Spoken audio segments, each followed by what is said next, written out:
Okay, let's dive right into this explainer and uncover a wild engineering secret hiding literally right under our feet. When you picture the Sydney Opera House, you're probably thinking of those iconic, sweeping white sails glowing against the harbor. But today, we're not looking up. We are going to look down. Specifically, we're going straight underneath the Royal Botanical Garden in Sydney to explore a totally hidden masterpiece of infrastructure. So you might be wondering, why on earth is the world's coolest parking garage a giant underground tube? Today, we're opening the mystery box and why a completely mundane place to park your car is actually a mind-boggling 12-story subterranean marvel.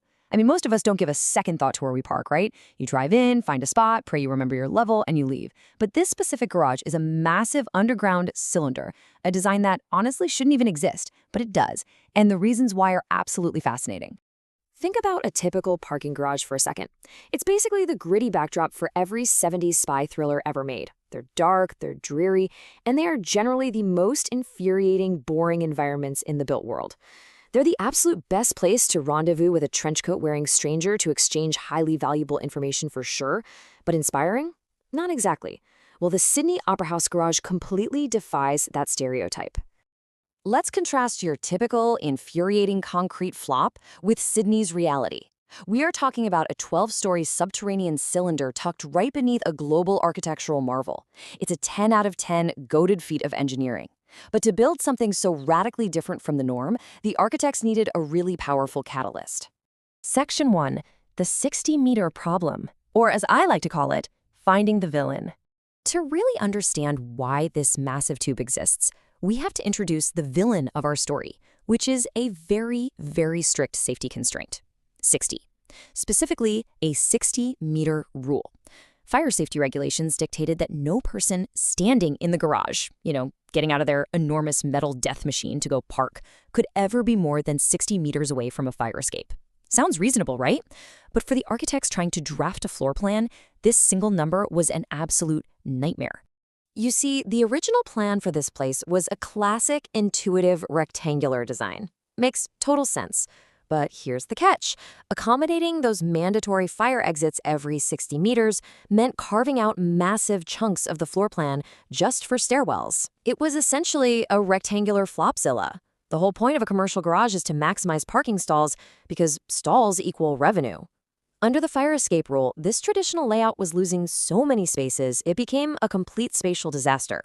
The original plan was just mega busted. Which brings us to Section 2.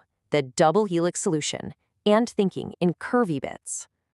The architects realized they had to completely stop thinking in rectangles and start thinking in curvy bits to save the project. And the secret to making those curves work is a concept called double-loaded parking. It's exactly what it sounds like. In a single driving lane, you want cars to be able to pull into parking spots on both the left and the right sides. Doing that makes the space over twice as efficient. The problem is, a standard single helix ramp doesn't let you do this without causing insane traffic jams or wasting tons of space. They needed something way more complex. Okay, let's break down step by step how this double helix smoothly moves your Camry through the structure. First, they built this giant cylinder with totally separate up ramps and down ramps. Second, they established a really strict one-way traffic flow on each of those ramps. And third, because the traffic is flowing so perfectly in one direction, drivers can easily utilize that ultra-efficient double-loaded parking on either side of the lane. It's seamless. And honestly, a double helix is for the real moggers of the engineering world. It elevated a basic ramp into a brilliant heavyweight concept. Think about it.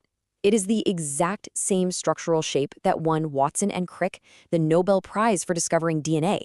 If it's good enough for the fundamental building blocks of human life, it is absolutely good enough for parking your car under Sydney Harbor. All right, Section 3. 6 loops, 12 stories, the magic trick. Now we get to the real magic trick of this incredible underground design. Physically, the cylinder plunges a staggering 12 stories deep into the earth. That is massive. But if you're the driver, the illusion it creates is totally different. Because of how the double helix ramps effortlessly interlock, you actually only feel like you're driving 6 loops on the way down and another 6 loops on the way back up. It completely cuts the perceived depth in half, which keeps drivers from feeling dizzy or trapped on the ground. So the crucial point here is that going cylinder mode perfectly solved our 60-meter villain from earlier. By using a circular layout, the central core of the cylinder acts as a highly efficient hub. Actually, no matter where you park on the outer edges of the helix, you are literally always well within 60 meters of those central fire escapes.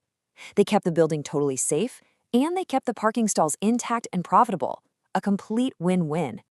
And finally, Section 4, a masterpiece of infrastructure. It turns out this ingenious tube is far more than just a place to leave a vehicle. It actually shares the exact same curvy DNA as the Opera House itself. The building above ground is famous worldwide for its total lack of straight lines, those beautiful, organic, flowing sails. And buried deep beneath the earth, its parking garage reflects that exact same curvy ethos. It's infinitely cooler than your local mall because it's a cohesive design from the tip of the highest sail all the way down to the 12th story of the basement. I'll leave you with this final thought for our explainer today. This underground cylinder proves that even the most mundane infrastructure can be a literal masterpiece if we're willing to exploit a few architectural loopholes and think outside the concrete box. So look around your city today and ask yourself, what perfectly ordinary structure is just waiting for its own double helix revolution?